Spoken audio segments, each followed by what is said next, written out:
Hello everyone, my name is Yash Poonia. आज की video में हम क्या बेजॉल्ट आइडेंटिटी को देखने वाले हैं और उसे प्रोग्रामेटिकली प्रूव करने के लिए हम क्या एक्सटेंडेड यूक्लिडियन एल्गोरिथम को पढ़ते हैं। तो आज ये दोनों एल्गोरिथम्स को, आइडेंटिटीज़ को हम क्या बहुत अच्छी तरीके से यहाँ पे समझने वाले, पढ़ने वाले और पूरा अपने एक अंडरस्टैंडिंग डेवलप करेंगे कि जिससे कि हमें किसी भी प्रॉब्लम को सॉल्व करने में एज सच कोई प्रॉब्लम ना हो। तो यार, अगर आप चैनल पे नए हो, जस्ट वांट टू इन्फॉर्म कि हम नंबर थ्योरी पर अपनी क्या पूरी प्लेलिस्ट कर रहे हैं, जिसमें कि हम नंबर थ्योरी को पढ़ रहे हैं। कॉम्पिटेटिव प्रोग्रामिंग या आपके जो अच्छे डीएसए लेवल के प्रॉब्लम्स होते हैं, आपके लीड कोड कॉन्टेस्ट या आपके कोड फोर्सेस में कॉन्टेस्ट में जो इस तरह के प्रॉब्लम्स आते हैं, उन्हें किस तरह से हम सॉल्व कर सकते हैं, वो सारा हम यहाँ पर देख रहे हैं, पढ़ रहे हैं, किस तरह से हम आगे बढ़ सकते हैं इस चीज़ में।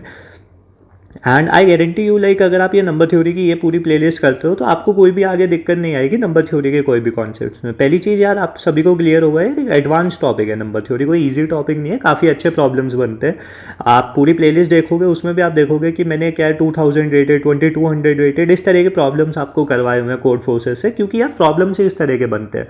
नंबर थ्योरी देखने में ईजी लगता है पर काफ़ी अच्छा एडवांस टॉपिक है। तो मेरी पूरी कोशिश यही है कि मैं आपको इसी तरह से पढ़ाऊँ कि आपको ये प्रॉब्लम्स ईजी लगे और आप लाइक अच्छी तरीके से सॉल्व करके अपने रेटिंग्स बढ़ा सके, आप अपने प्लेसमेंट वगैरह में यूज़फुल होते हैं काफ़ी। तो वो सभी यहाँ पे हम पढ़ने वाले हैं। तो पहले यार, एक्सटेंडेड यूक्लिडियन एल्गोरिथम को पढ़ने से पहले हमें बेजॉइट्स आइडेंटिटी पता होनी चाहिए कि बेजॉइट्स आइडेंटिटी क्या है। बेजॉइट आइडेंटिटी सिंपल एक स्टेटमेंट है, वो स्टेट करता है कि अगर हमारे पास दो नंबर्स है, कोई भी मतलब नॉट बोथ ज़ीरो, मतलब कि दोनों ही ज़ीरो ना हो, एक उनमें नॉट ज़ीरो। सिंपल सी बात है कि अगर मेरे पास दो इंटीजर्स हैं तो उन्हें मैं किसी तरह से अगर मल्टीप्लाई करता हूँ, like ax plus B Y करता हूँ, तो एक सॉल्यूशन हमेशा एग्जिस्ट करेगा GCD of a comma B. मतलब कि अगर ये एक इक्वेशन मैं बना पाता हूँ तो हमेशा x और y का मुझे एक सॉल्यूशन तो मिल ही जाएगा। बल्कि हमारे पास क्या होता है कि इनफाइनाइट सॉल्यूशन एग्जिस्ट करते हैं, लेकिन हम बोल सकते हैं कि यार बेजॉइट्स आइडेंटिटी सिंपल यही बोलती है, it states that for any two integers A and B not both zero there exist integers X and Y. ऐसे दो integers X and Y exist करते हैं जिनके लिए ये वाली स्टेटमेंट क्या है, हमारी ट्रू होती है।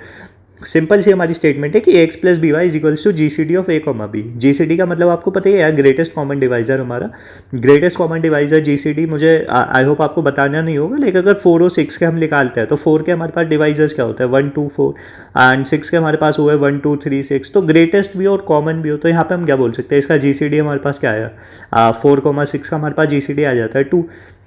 तो इसी तरीके से ग्रेटेस्ट कॉमन डिवाइजर्स अगर हमारे पास होते हैं तो उन्हें हम इस तरह से बोल सकते हैं कि, तो सिंपल बेजॉइट्स आइडेंटिटी तो यही बोलता है कि यार, ये वाली स्टेटमेंट बोलता है कि इसके लिए हमें क्या है, एक एक्स और वाई का एक सॉल्यूशन हमें हमेशा मिलेगा, like X plus B Y is equals to G C D of A comma B. आप थोड़ा सा और इसे हम और क्लैरिफाई कर देते हैं तो ये हो जाता है simple a x plus B Y is equals to 1। 1 तब होता है जब G C D of like a comma b अगर हमारा 1 हो जाए, मतलब कि जी सी डी ऑफ जो हमारे ए और बी हमने लिए हैं वो क्या है, रिलेटिव प्राइम हो जाए, रिलेटिवली प्राइम बोल लो या रिलेटिव प्राइम्स हो जाए, तो उस केस में हमारे पास क्या है, ये वाली आइडेंटिटी बन जाती है, which is X plus B Y is equals to 1। अब ये एक्स और वाई की जो वैल्यूज़ हमें कैलकुलेट करनी होती है, जो हमारे पास एक्स और वाई की वैल्यूज़ हैं, इन्हें कैलकुलेट करने के लिए हमारे पास एक्सटेंडेड यूक्लिडियन एल्गोरिथम आता है। तो यहाँ पर हम पढ़ेंगे एक्सटेंडेड यूक्लिडियन एल्गोरिथम को। सिंपल सी बात है कि बेजॉइट्स आइडेंटिटी हमारी होती है कि हमारे पास अगर दो इंटीजर्स है, अगर दोनों ही नॉन जीरो है, like A and B not equals to zero, either A and B not equals to zero, तो उस केस में हमेशा एक सॉल्यूशन एग्जिस्ट करता है। क्या सॉल्यूशन एग्जिस्ट करता है, which is A x plus B Y is equals to G C D of A comma B. ये सिंपल से हमारा एक सॉल्यूशन एग्जिस्ट करता है। ए और बी हमारे पास दो इंटीजर्स थे, उनका जीसीडी अगर हम करते हैं तो एक्स और वाई के हमारे पास मतलब हमारे पास सॉल्यूशन एग्जिस्ट करता है।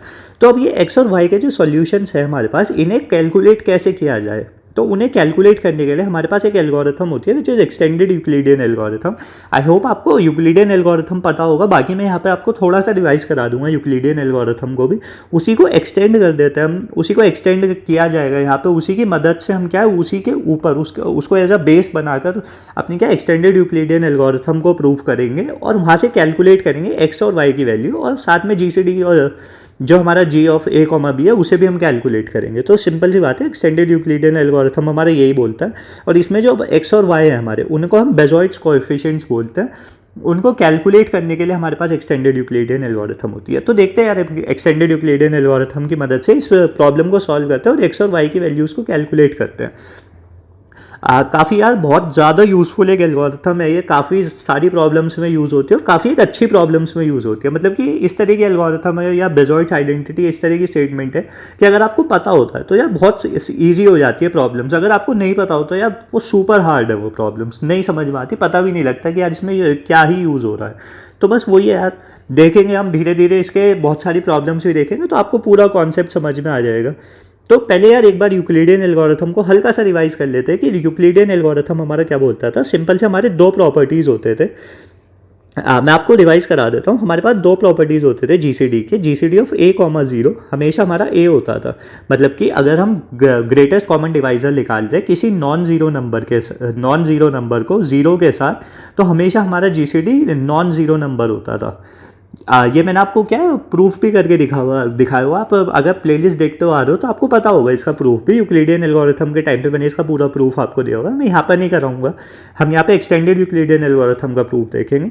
और दूसरी एक प्रॉपर्टी हमारे पास होती है कि GCD of A comma B, जिसमें कि मैं बोल रहा हूँ कि ए मेरा बी से बड़ा है, तो इसे हम एक बार और ऐसे भी लिख देते हैं, which is A minus B comma B. GCD of A comma B को हम इस तरह से भी लिखा जा सकता है। तो इसी जो हमारी प्रॉपर्टी होती है और ये वाली जो ऊपर हमारी प्रॉपर्टी थी, मतलब मैं फर्स्ट सेकंड बोल रहा हूँ, तो सेकंड इन्हीं दोनों प्रॉपर्टीज़ की हेल्प से हम क्या यूक्लिडियन एल्गोरिथम की मदद से जीसीडी कैलकुलेट करते थे किसी भी दो नंबर्स का। इन लाइक लोगैरिथमिक टाइम में हम क्या जीसीडी कैलकुलेट करते थे यूक्लिडियन एल्गोरिथम में। सिंपल हमारे पास यही होता था कि मैं ए में से, जो कि मेरा A is greater than B है, उसमें से बी को सब्ट्रैक्ट करता रहूँ जब तक भी मैं कर सकता हूँ। तो सिंपल सी बात होती थी। और उसमें करते करते मेरा क्या है, एक पॉइंट के बाद बी ज़ीरो हो जाता था, तो जो भी मेरा ए बचता था वो मेरा फाइनल आंसर हो जाता था। इस प्रॉपर्टी के अकॉर्डिंग हमें पता होता था कि इस प्रॉपर्टी के अकॉर्डिंग ऊपर वाली के हिसाब से अगर मेरा कोई ज़ीरो नंबर होता है तो उसके साथ अगर मैं नॉन ज़ीरो नंबर का जीसीडी लेता हूँ तो नॉन ज़ीरो नंबर ही मेरा जीसीडी हो जाता है। तो यार यही वाली प्रॉपर्टी थी। फिर इसी को हम एक्सटेंड करते हुए हम इस कंक्लूजन पे आ गए थे कि GCD of A comma B हमारा क्या होता है, GCD of B comma A mod B. ये सब मैंने आपको प्रूफ करके दिखाया हुआ है हम कैसे इस चीज़ को बोलते हैं। मैं आपको यहाँ पर भी थोड़ा सा दिखा दूंगा। हम सिंपल ये बोलते हैं अगर मैं ए माइनस बी कर रहा हूँ तो मैं ए माइनस टू बी भी कर सकता हूँ, मैं ए माइनस थ्री बी भी कर सकता हूँ। ऐसे करते करते मैं ए माइनस के भी कर सकता हूँ।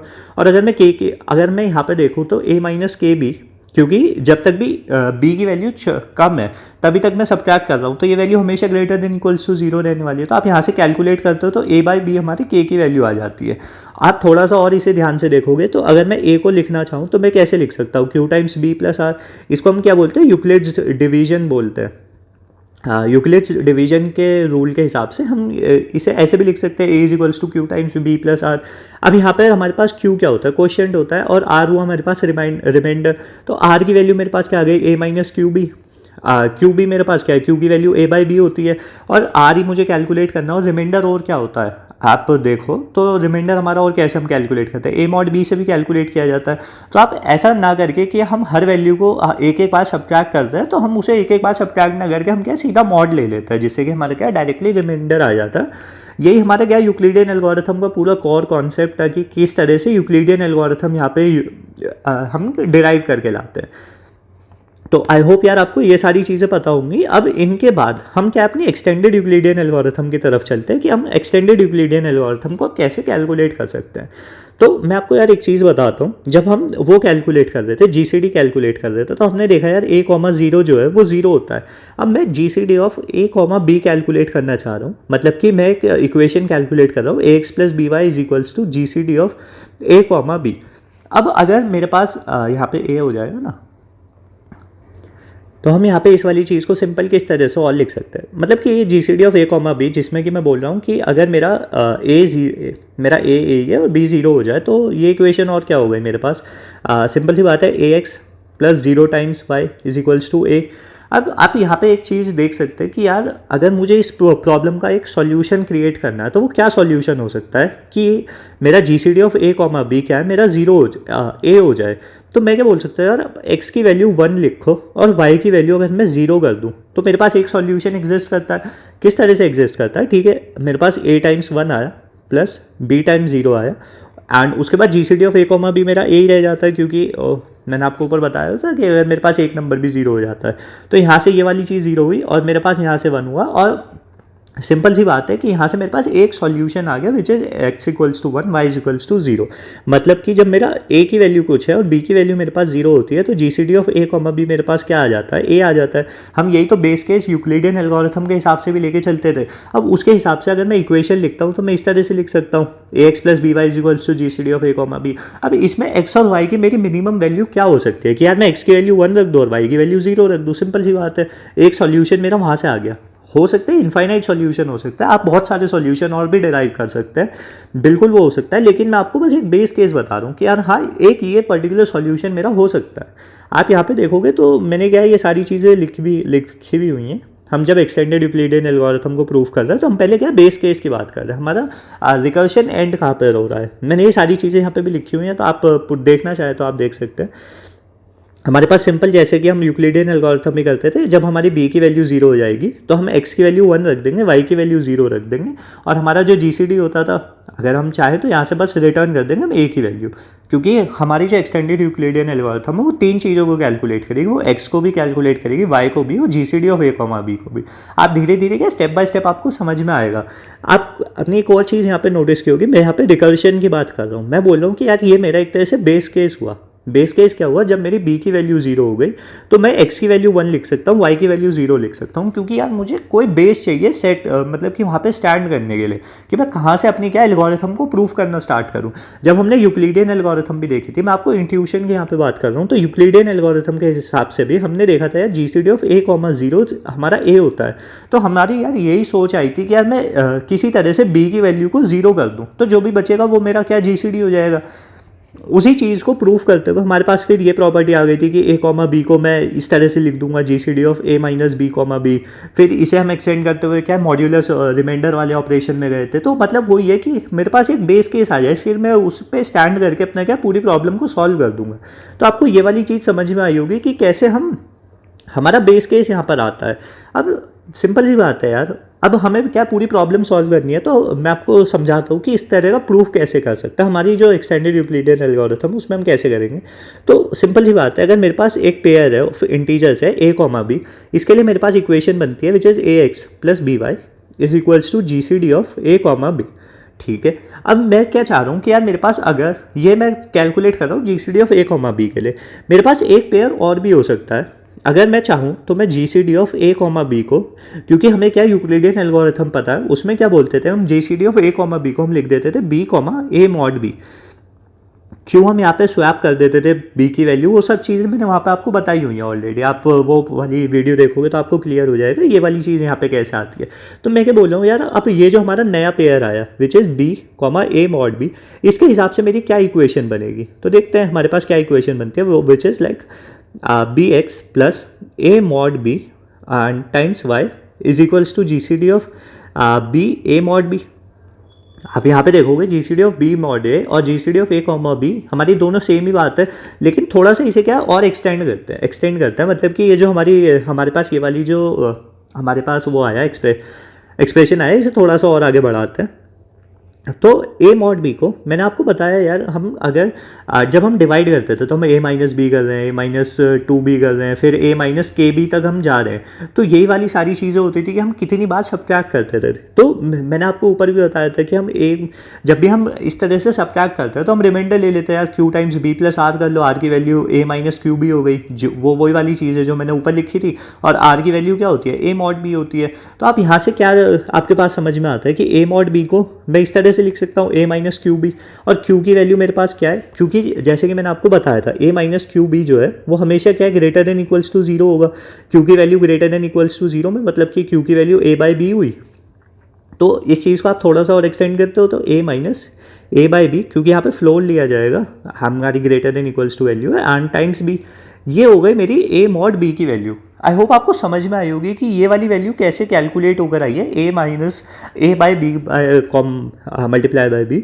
बहुत ही सिंपल सी चीज़ है यार। हम क्योंकि a मॉड b का मतलब यही तो होता था कि यार मैं a में से b को कितनी बार हटा सकता हूँ। मतलब कि सिंपल अगर आप वो काम करते हो लाइक 8 मॉड 3 करते हो आप, तो आप क्या बोलोगे यार मैं 8 को किस तरह लिख सकता हूँ, 3 टाइम्स 2 एंड प्लस 2 कैसे हो गया 6 प्लस 2, तो ये तो मेरा 8 हुआ। तो मैं 3 टाइम्स 2 लिख सकता हूँ, तो मेरा रिमाइंडर क्या बचा 2 बचा।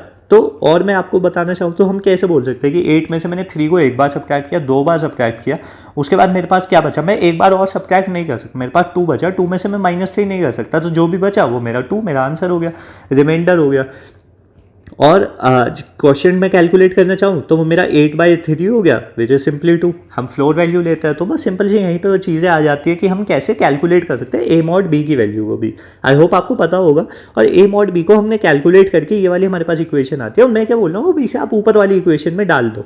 अब हम ऊपर वाली इक्वेशन में डाल देंगे तो हमारे पास क्या बचेगा, b x plus a mod b की जगह मैं लिख रहा हूँ a minus A by B times B and y is equals to G C D. जो भी हमारा था ए कॉमा बी में लिख देता हूँ, क्योंकि ए की बात है। ए मैं अगर G C D of B comma A mod b लिखूँ या फिर मैं ये लिखूँ, ये एक ही सिंपल सी बात है।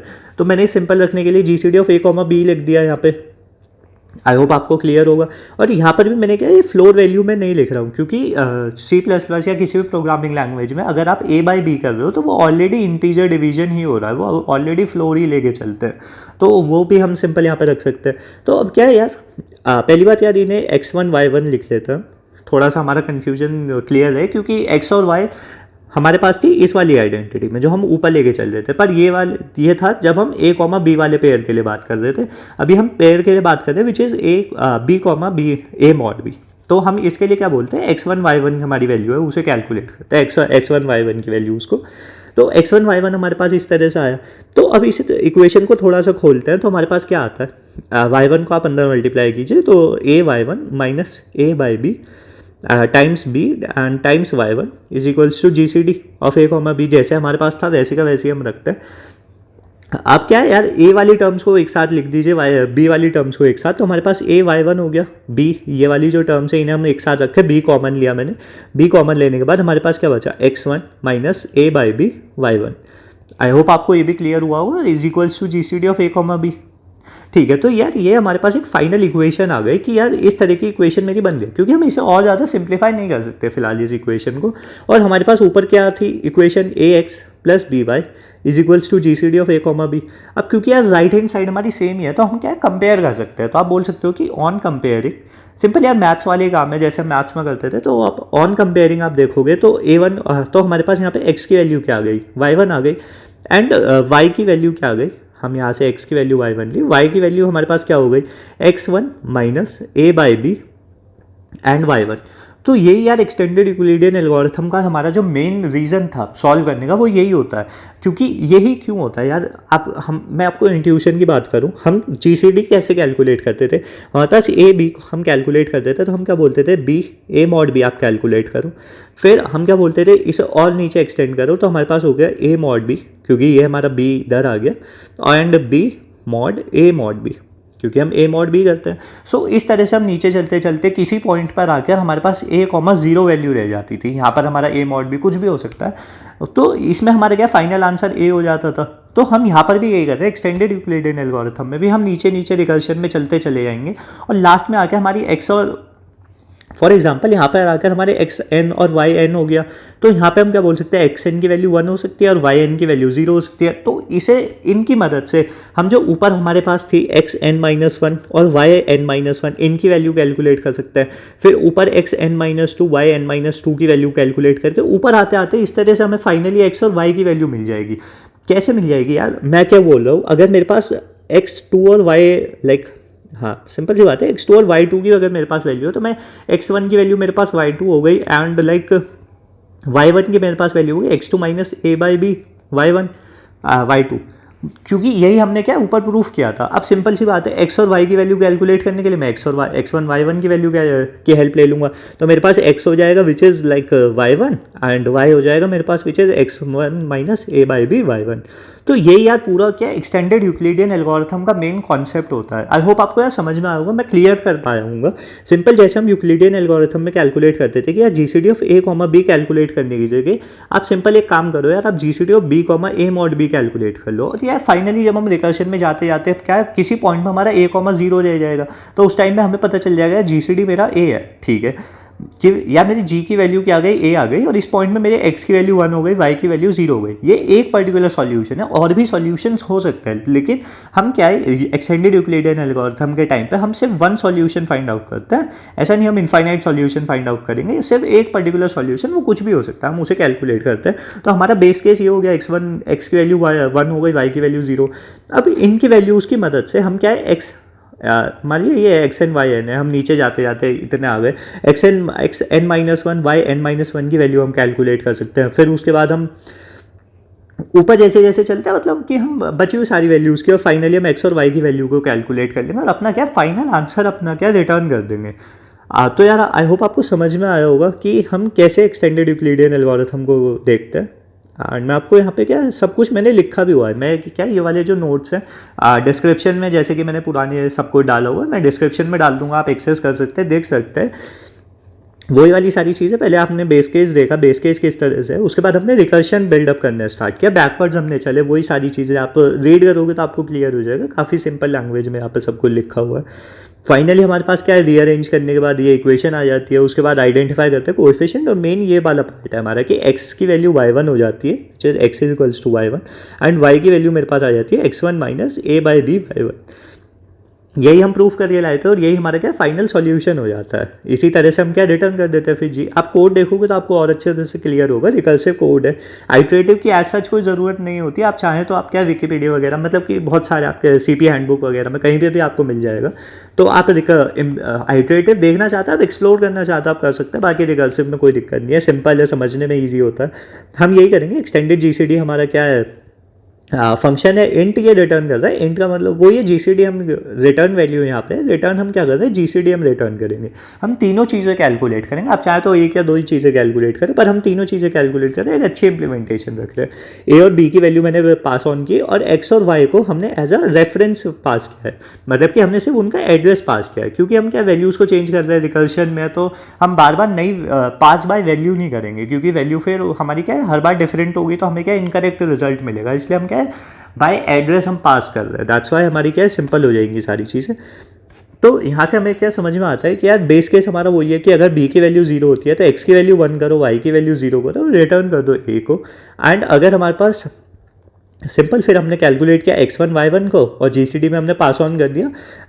आप यहाँ पे देखो बी ए मॉड बी हमने पास किया है, जैसे हम जीसीडी में करते थे। ए बी को हमने बी ए मॉड बी पास किया, और x और y की जगह x1 y1, क्योंकि हम वही कर रहे हैं यार, x और y है मेरे पास, फिर मैं x1 y1 पे जा रहा हूँ, फिर मैं x2 y2 पे जा रहा हूँ, इस तरह से नीचे जाते जाते हो सकता है मैं xn yn पे गया, फिर यहाँ पे मेरे पास वैल्यू आती है, अच्छा 0,1,0 मेरे पास वैल्यू है, इसके मदद से मैं ऊपर वाली वैल्यू कैलकुलेट करूँगा, फिर ऊपर, तो ऐसे आके हम यार फाइनली ऊपर फाइनल एक्स और वाई की वैल्यू हम यहाँ पे कैलकुलेट कर ले, तो रिटर्न कर देते जीसीडी जो हमारा हम कैलकुलेट करते हुए आ रहे हैं। जीसीडी हमारे पास यहाँ से आ जाएगा। सो आई होप आपको यार इंप्लीमेंटेशन भी समझ में आया होगा, क्लियर हुआ होगा कि कैसे हम इंप्लीमेंट करेंगे।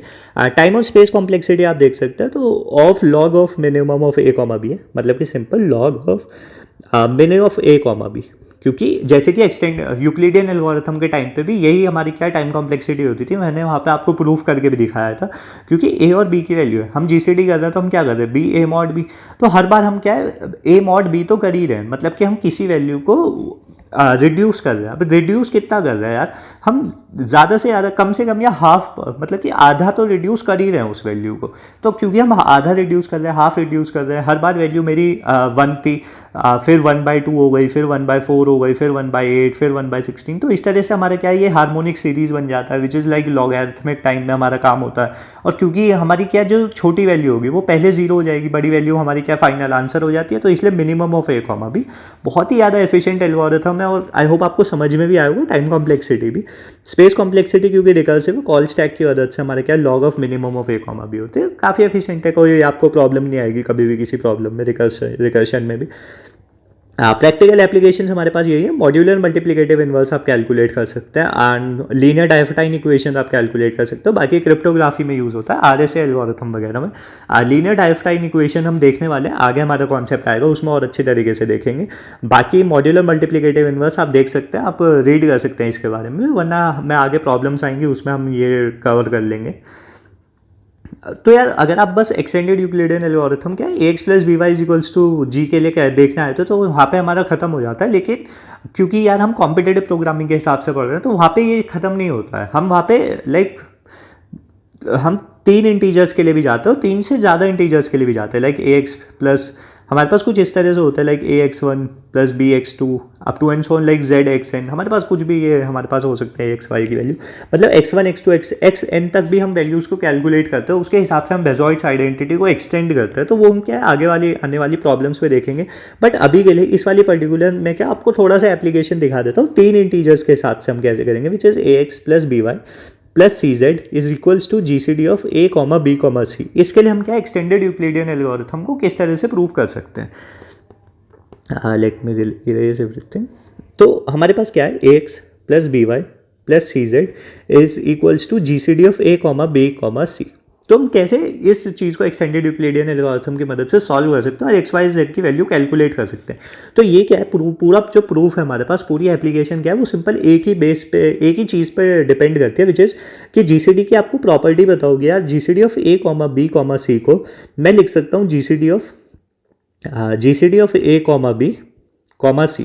मैं इसको इस तरह से भी लिख सकता हूँ, या फिर मैं इस तरह को और भी ऐसे लिख सकता हूँ like a comma G C D of B comma c. तो मतलब कि यार जी सी डी की सिंपल प्रॉपर्टी होती है कि मैं 2 पेयर्स को करके फिर मैं दूसरे के साथ जी सी डी ले लूँ तो वो सेम ही रिजल्ट देगी, 3 को ऐसे ना करके मैं ऐसे ऐसे कर लूँ। तो आई होप आपको ये वाली प्रॉपर्टी ऑलरेडी पता भी होगी, नहीं भी पता होगी तो यार बस इसी बेस पे हम क्या ये प्रॉब्लम सॉल्व करेंगे। यहाँ पे मैंने सबको लिखा भी हुआ आप देख सकते हैं। हम फाइंड आउट करेंगे तो यही हमारी प्रॉपर्टी होगी। तो हम क्या बोलेंगे कि यार पहले आप ए कॉमा बी के हिसाब से एक्स और वाई की वैल्यू को कैलकुलेट कर लो, और फिर जो वैल्यू कैलकुलेट होके आ जाए उसके हिसाब से हम क्या लास्ट में सी की वैल्यू के हिसाब से फिर कैलकुलेट कर लेंगे। स्टेप बाय स्टेप आप अप्रोच देख सकते हैं, आप रीड करोगे आपको ऑलरेडी क्लियर हो जाएगा। सिंपल वही है यार, डी की वैल्यू हमने पहले कैलकुलेट की GCD of A comma b से, एक पेयर से हमने कैलकुलेट की, फिर थर्ड पेयर से हम कैलकुलेट करके अपना फाइनल आंसर निकाल देंगे। और यहाँ पे इक्वेशन बनाई हमने a u plus b v is equals to d, and u और वी के हमने कुछ वैल्यूज़ को कैलकुलेट किया। उसके बाद हमने यह थर्ड वेरिएबल के हिसाब से काम किया। थर्ड वेरिएबल के हिसाब से हमारे डी को हमने यहाँ पे रखा है ना, which is G C D of A comma b. Simple सी बात है, like this is G C D of A comma b. हमने वो रखा, कैलकुलेट किया कोएफिशिएंट एक्स कॉमा जेड, अपने कुछ बड़े कोएफिशिएंट्स को कैलकुलेट किया। सब्स्टिट्यूट करोगे आप वैल्यूज़ को, लाइक मैथमेटिकल काम है, सब कुछ सब्स्टिट्यूट करोगे आप, देखोगे सिंप्लीफाई करोगे तो एक्स वाई और जेड की वैल्यूज़ हमारे पास कैलकुलेट हो गया आ जाती है। इंप्लीमेंटेशन आप देख सकते हैं, हम सिंपल वही क्या है एक्सटेंडेड जीसीडी हमारा जो है 2 पेयर्स के लिए ए कॉमा बी के लिए हम जब कैलकुलेट करते थे वो ये यहाँ पे, और ये एक्सटेंडेड हम जीसीडी 3 के लिए हम एक्सटेंड कर देते हैं। तो कैसे हमारे पास होता है, यू और वी की हमने कैलकुलेट की, डी की वैल्यू हमने निकाली, उसके बाद 2 हमने अलग कोएफिशिएंट्स लिए, बेजॉइड्स कोएफिशिएंट हम बोलते हैं। जी की वैल्यू फिर से कैलकुलेट की, which is d c x comma z, और एक्स और वाई और जेड की वैल्यू जो हमारी नई वैल्यूज़ आई उसके हिसाब से सब्स्टिट्यूट करके फाइनल अपना क्या रिटर्न कर देंगे।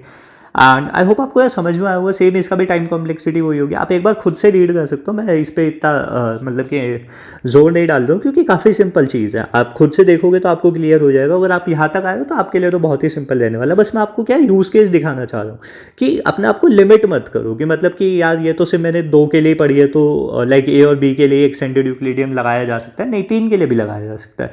और आगे आगे हम देखेंगे कुछ प्रॉब्लम्स में बेजॉइड्स आइडेंटिटी को आप n इंटीजर्स तक के लिए भी लगा सकते हो, और कैसे लगाएंगे, कैसे वो यूज़फुल होता है, वो सारी चीज़ें मैं आपको कराऊंगा। तो जस्ट स्टे ट्यून्ड, लाइक आप चैनल से जुड़े रहें, आप देखते रहे। एंड अगर आपको यह समझ में आया होगा तो आप प्लीज़ लाइक करके बताइएगा, आप कमेंट करके बताइएगा। अगर आपको एक्सटेंडेड यूक्लिडियन एल्गोरिथम पता चली हो कि क्या है, आपने अगर पहली बार पढ़ा हो तो आप बताइएगा। मेन है बेजॉइड्स आइडेंटिटी, बहुत सारी इस पर प्रॉब्लम्स बनती है। आगे आगे मैं आपको दिखाऊंगा किस तरह से वो सारी चीज़ें यूज़फुल होंगी, आगे आने वाली 7 वीडियोज़ में हम देखेंगे। तो आप प्लीज़ चैनल को सब्सक्राइब करके रखना, शेयर कर देना। And that's it for this video, and have a nice day, see you in the next video.